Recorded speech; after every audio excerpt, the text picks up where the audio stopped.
마태복음 3장 1절부터 12절에 있는 말씀으로 큐티인 제목은 주의 길을 준비하라입니다. 예수님이 이 땅에 오신 것은 하나님의 계획에 따라 말씀대로 이루어진 일이죠. 아기 예수님이 헤롯 왕의 살해 위협을 피해 위험한 애굽으로 가게 되는 것도, 인생의 꽃도 피워보지 못한 영아들이 죽임을 당한 것도, 예수께서 비천한 동네에서 자라며 나사렛 사람이라는 소리를 듣는 것도 다 말씀대로 이루어진 일입니다. 그러나 이것을 믿고 순종하는 사람이 있는 반면에 하나님이 실수하셨고 그분의 일을 이해할 수 없다고 하는 사람이 있습니다. 인생에서 가장 중요한 것은 내가 예수님과 함께 하는가입니다. 다시 말해 말씀대로 살고 있는가이죠. 하나님은 절대 실수하지 않는 분이시며 내 인생의 가장 완벽한 인도자이십니다. 이것을 믿는 자는 날마다 말씀대로 이루어진 복된 삶을 살 수 있습니다. 오늘은 주의 길을 준비하는 인생에 대하여 살펴보겠습니다. 첫째는 외치는 자의 소리입니다. 1절입니다. 그때에 세례 요한이 이르러 유대 광야에서 전파하여 말하되, 그때는 예수님이 나사렛 사람으로 불리며 갈릴리에서 고난을 받는 그때를 말하죠. 창조주 예수님도 30년의 훈련을 거치셨는데 우리도 예수님을 믿자마자 모든 환경이 하루아침에 변하지 않습니다. 누구라도 훈련을 거쳐야 합니다. 훈련의 30년이 지나자 하나님은 예수님의 공생의 사역을 위해 세례 요한을 준비하십니다. 내가 하나님의 뜻대로 순종을 잘하고 있으면 하나님은 나를 위하여, 나의 사역을 위하여 모든 것을 준비해 놓으십니다. 세례 요한은 신약과 구약을 가르는 분기점으로 대제사장 아론의 후손 아닙니까? 악인이 등장하면 그의 악 가운데서 나의 죄를 보아야 하고, 의인이 등장하면 예수 그리스도의 은혜로 의롭게 된 내 신분과 사명을 생각해야 합니다. 성경 어디를 봐도 모든 것이 나에게 주시는 말씀이죠. 성경은 나의 이야기로 읽을 수 있어야 합니다. 성경이 어려운 것은 나에게 주시는 음성으로 듣지 않고 공부로 생각하여 익히려 하기 때문이죠. 성경에 나타난 하나님의 구속사가 어떻게 나의 역사가 되고 나의 삶에 적용되는지를 생각하면서 읽어야 합니다. 지식을 쌓으려고 읽으면 큐티를 해도 어렵게 다가옵니다. 그런데 비천한 갈릴리 나사렛 사람들에게는 성경이 하나도 어렵지 않았습니다. 예수님은 바로 낮은 데서 출발하셨기 때문이죠. 예수님의 인생에 있었던 모든 환경과 인물들은 말씀을 이루기 위한 것입니다. 마찬가지로 내 옆에 있는 모든 환경과 모든 사람은 나의 구속사를 이루는 환경과 사람들이기도 합니다. 인생의 목적인 거룩을 이루기 위해 나의 구속사 안에서 저 사람이 무슨 역할을 하고 있는지 그것을 항상 생각하면 무엇도 원망하지 않게 됩니다. 2절입니다. 회개하라, 천국이 가까이 왔느니라 하였으니, 요한은 광야에서 외치는 자의 소리가 되었습니다. 세례 요한이 주의 길을 준비하면서 외치는 메시지는 회개하라, 천국이 가까웠느니라입니다. 유대인은 자신들이야말로 천국에 가장 먼저 들어갈 것이라고 믿었습니다. 그런데 이런 유대인들에게 회개하라고 하니까 충격을 받습니다. 천국에 들어가는 조건은 종교성이 아니라 회개입니다. 후회와 회개는 다릅니다. 후회가 과거에 대한 통탄이라면 회개는 현재의 죄고백과 미래의 결단까지 포함합니다. 회개에 대한 가장 정확한 표현은 하나님에게서 돌아서서 세상으로 갔던 모든 것을 다시 하나님께 돌아오는 것입니다. 3절입니다. 그는 선지자 이사야를 통하여 말씀하신 자라. 일렀으되 광야에 외치는 자의 소리가 있어 이르되 너희는 주의 길을 준비하라. 그가 오실 길을 곧게 하라 하였느니라. 환경에서 해방되는 것이 참 해방이 아니라 주의 길을 준비하는 것이 진정한 해방입니다. 우리도 광야 같은 이 세상에서 외치는 자의 소리가 되어 주의 길을 준비해야 합니다. 하나님 아버지의 마음을 자녀에게로, 자녀의 마음을 아버지에게로 돌이켜야 합니다. 나의 길, 출세의 길, 성공의 길이 아니라 주의 길을 준비하라고 외쳐야 합니다. 고대 중동에서는 왕이 먼 길을 갈 때 종들을 앞서 보내어 왕의 여정에 방해받지 않도록 도로를 평탄하게 정비하였습니다. 평탄한 길은 사람들이 복음을 받아들이도록 하는 길이죠. 사람들이 주님을 영접하도록 구원의 길을 놓는 것입니다. 구원의 길을 평탄케 하려면 예수님을 믿는데 방해되는 것을 끊고 처리해야 합니다. 나의 예배와 기도가 방해받지 않도록 끊어야 할 모임과 끊어야 할 중독이 있습니다. 술, 컴퓨터 게임, 게으른 생활 같은 신앙에 방해되는 것들을 끊는 것이 주의 길을 평탄하게 하는 것이죠. 나뿐만 아니라 전도한 가족, 지체들이 세상의 것들을 끊을 수 있도록 도와주는 것이 세례 요한의 역할입니다. 우리에게는 각자 깊은 상처의 골짜기가 있습니다. 오해의 꼴, 미움의 꼴, 쓴뿌리의 꼴들이 우리를 평탄하지 못하게 합니다. 나의 상처와 미움의 골짜기가 예수 그리스도로 메워지고 평탄하게 낮아질 때 주의 길이 만들어지는 것이죠. 4절입니다. 이 요한은 낙타틀 옷을 입고 허리에 가죽띠를 띠고 음식은 메뚜기와 석청이었더라. 세례 요한은 약대틀 옷을 입고 허리에 가죽띠를 띠고 메뚜기와 석청을 먹었습니다. 세례 요한은 빈들의 영성을 가진 사람이죠. 사람이 살지 않는 광야에서 청렴한 생활을 하였습니다. 주의 길을 준비하기 위해서 청렴한 삶을 살아야 하는데 의식주가 모두 청렴하기가 쉽지 않습니다. 사람은 각자 약점이 있습니다. 누구나 약한 부분이 있기 때문에 다른 사람들을 함부로 비난할 수가 없습니다. 회개의 메시지를 외치기 위해서는 나부터 의식주를 청렴하게 하는 삶의 본을 보여주어야 하죠. 사람들에게 하나님의 영광을 보여주는 것은 나의 행동과 언어에서 출발합니다. 내 행동과 언어는 함부로 하면서 내 입으로만 하나님을 말해도 사람들은 나를 신뢰하지 않습니다. 그러므로 평범한 의식주 생활을 보편적으로 잘하는 것이 복음을 전하는 지름길입니다. 하지만 의식주가 청렴하다는 그 자체에 너무 열광해서는 안 됩니다. 대부분 사람은 금욕주의나 청렴 그 자체가 영성이라고 착각합니다. 승복을 입고 사제복을 입고 도심을 떠나 산에 들어가서 혼자 사는 것, 육식을 안 하는 것, 결혼을 안 하는 것, 이런 삶이 종교적인 능력은 아닙니다. 진정한 개혁은 하나님 앞에서 내 죄를 깨닫는 것입니다. 적용 질문 드립니다.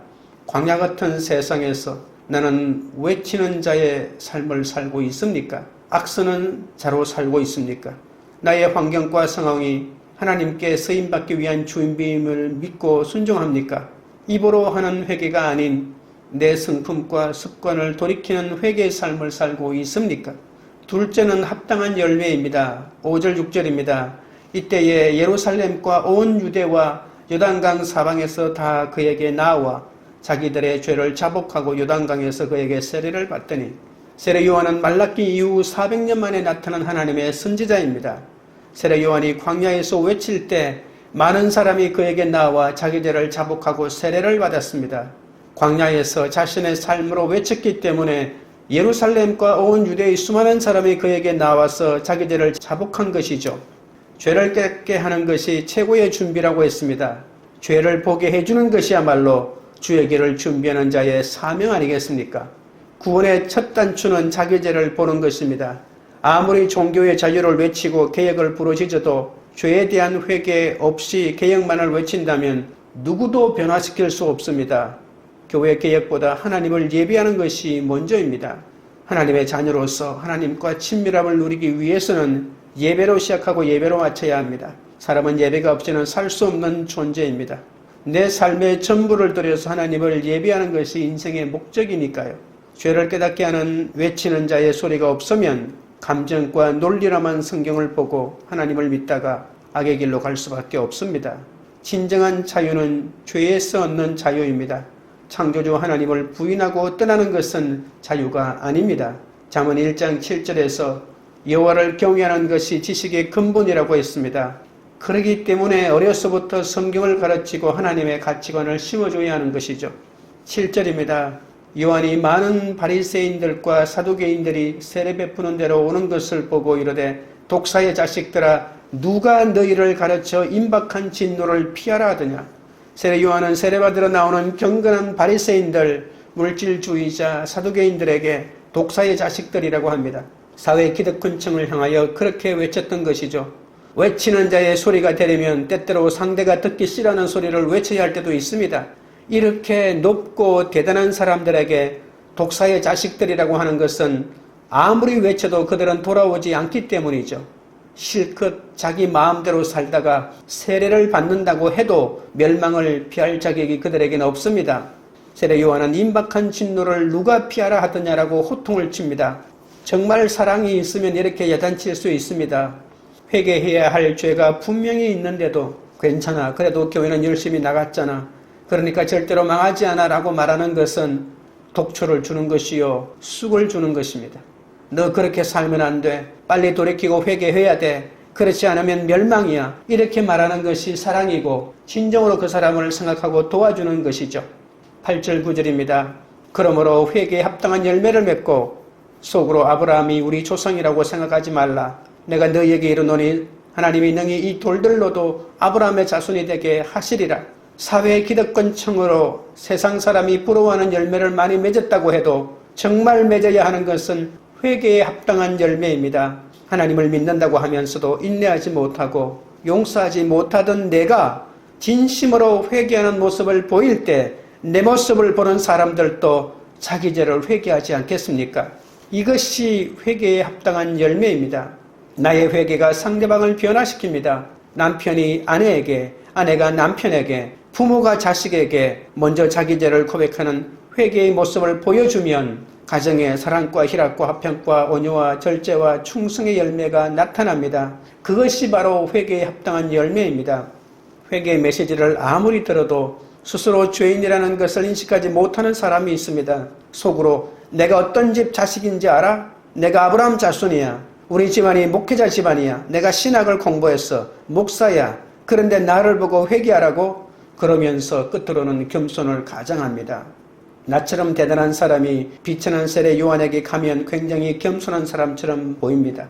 그러나 끝으로는 안 그런 척하면서 속으로 자랑하는 고등 교만이 얼마나 무서운지 아십니까? 끝으로 하는 학벌 자랑, 집안 자랑은 그래도 참을 수 있고 고치기도 쉽습니다. 그러나 속으로는 아니면서도 끝으로는 착한 척, 의인인 척하는 것이 얼마나 고치기 힘든지 아십니까?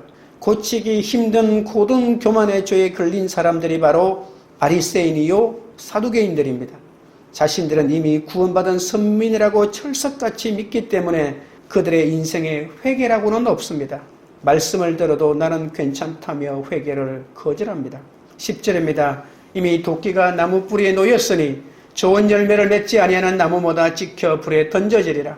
도끼가 나무 뿌리에 놓였다는 말은 너무나 긴박한 시대가 왔다는 말입니다.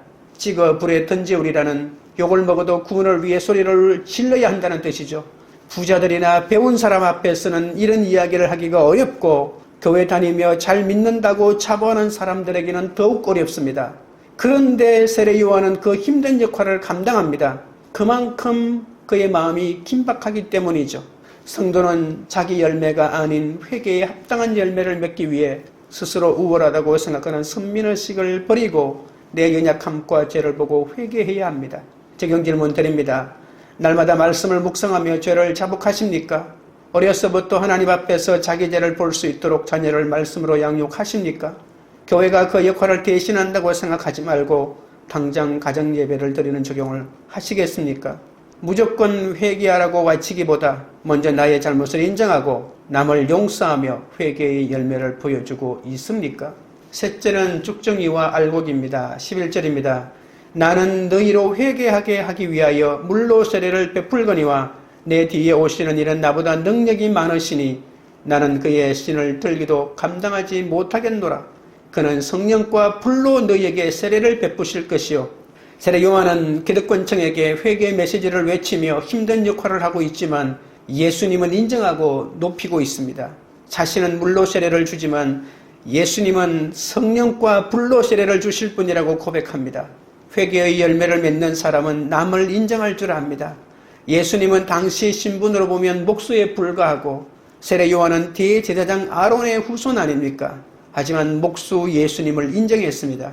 바리새인 사두개인들에게는 독사의 자식들이라고 야단을 치면서도 예수님은 높이고 있는 것이죠. 세례 요한에게는 출신이나 직분보다 성령 충만한 사람이 더 사모의 대상이기 때문이죠. 세례 요한은 물세례와 성령 세례는 비교할 수 없다는 것과 예수님께만 참 능력이 있다는 것을 알았습니다. 예수님의 능력을 인정하는 사람은 예수님의 꿈이 있는 사람 아니겠습니까? 이 예수님의 꿈이 있는 사람만이 이렇게 겸손할 수가 있고 예수님을 인정할 수 있는 것이죠. 12절입니다. 손에 키를 들고 자기의 타작마당을 정하게 하사 알곡은 모아 곡간에 들이고 쭉저기는 끄지지 않는 불에 태우시리라. 자기 한계를 인정할 줄 아는 알곡과 같은 사람이 있는가 하면 도무지 자신의 한계를 인정하지 못하고 시기하는 바리새인과 사두개인 같은 사람도 있습니다. 때가 되면 구원과 심판으로 나누어진다는 사실을 명심하셔야 합니다. 하지만 그때까지 알곡과 쭉정이가 같이 있습니다. 교회에도 알곡과 쭉정이를 꼭 같이 두십니다. 쭉정이가 있어서 알곡을 깨어있게 하고 더 잘 자라기 때문이죠. 쭉정이를 통해 훈련을 받으면서 알곡은 점점 알곡이 되고 쭉정이는 그런 알곡을 보면서 시기 질투가 나서 괴로워하다가 교만함으로 병들어서 점점 더 쭉정이가 되는 것이죠. 그러나 쭉정이가 알곡을 자라게 하는 역할을 했다고 해서 나 좋은 일 했으니 천국에 갈 것이다 라고 말할 수는 없습니다. 아무리 수고를 해도 쭉정이는 끄지지 않는 불에 태워집니다. 끄지지 않는 불이란 사건이 왔을 때 말씀과 기도가 없기 때문에 해결이 안 됩니다. 사람과 돈을 의지하다가 더 큰 불을 만나고 잠도 못 자고 밥도 못 먹는데 안전하서나 해결이 안 되니 끄지지 않는 근심과 고통 가운데 살지 않겠습니까? 이것이 쭉정이 같은 인생 아니겠습니까? 그러나 하나님의 사람은 해결하려고 발버둥 치는 것이 아니라 말씀으로 해석하는 사람이기 때문에 하나님의 인도함을 받을 수 있는 것이죠. 주의 길을 준비하는 사람은 겸손한 사람이 될 수밖에 없는 것입니다.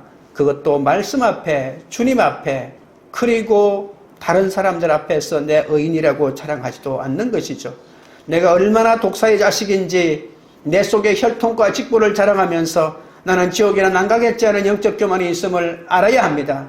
그래서 입으로만 하는 문의의 회개가 아니라 삶이 변화되는 회개에 합당한 열매를 맺는 것이 진정으로 주의 길을 준비하는 인생임을 잊지 마셔야 합니다. 적용 질문 드립니다. 쭉정이가 되지 않고 알곡이 되고자 내가 인정해야 할 나의 한계는 무엇입니까? 내세울 것 없이 평범해도 성령이 충만한 사람을 사모합니까? 아니면 자기 자신으로 꽉 찬 알곡으로 자라게 하는 쭉정이가 있습니까? 하나님의 심판이 임할 때까지 알곡으로서 준비해야 할 나의 사명은 무엇입니까? 기도드리겠습니다. 하나님 아버지, 인생의 가장 큰 준비는 주의 길을 준비하고 그의 첩경을 평탄케 하는 것이라고 했습니다. 그러나 저는 빈들의 영성을 가지고 의식주에서부터 청렴한 것을 보여주어야 하는데 아직도 누리고자 하는 것이 많고 주의 길이 아닌 내 길을 준비하느라 내려놓지 못하는 것이 많사오니 불쌍히 여겨 주시옵소서. 회개에 대한 가장 정확한 표현은 돌아섬이라고 했습니다. 광야 같은 이 세상에서 외치는 자의 소리가 되어 주의 길을 예비하게 하여 주시옵소서. 주의 길을 준비하라고 외치는 자의 소리가 되기 위해 먼저 내 죄를 자복하기 원합니다. 내가 얼마나 독사의 자식인지 나의 교만을 보기 원합니다. 날마다 입으로만 회개하면서 속으로는 내가 이렇게 봉사했으니 내가 목사니까 괜찮다는 영적 교만이 있는 것을 용서하여 주옵소서. 회개도 내 힘으로는 할 수 없사오니 주님의 은혜로 회개에 합당한 열매를 맺고 삶에서 보일 수 있도록 붙들어 주시옵소서. 성도는 자기 열매가 아닌 회개에 합당한 열매를 맺고자 스스로 우월하다고 생각하는 선민의식을 버리고 자신의 연약함을 보고 죄를 보고 회개해야 한다고 했습니다.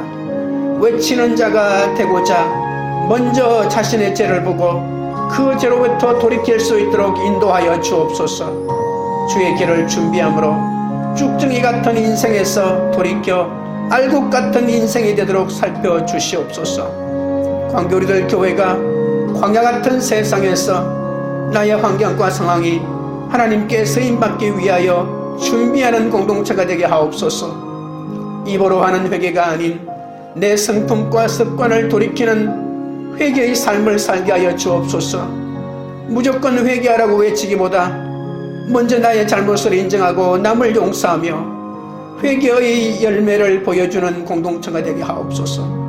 쭉정이가 되지 않고 알곡이 되고자 나의 한계를 인정하며 내세울 것 없이 평범해도 성령 충만을 사모하며 하나님의 심판이 임할 때까지 알곡으로서 사명을 감당하는 그런 공동체가 될 수 있도록 역사하여 주시옵소서. 예수님의 이름으로 기도드리옵나이다. 아멘.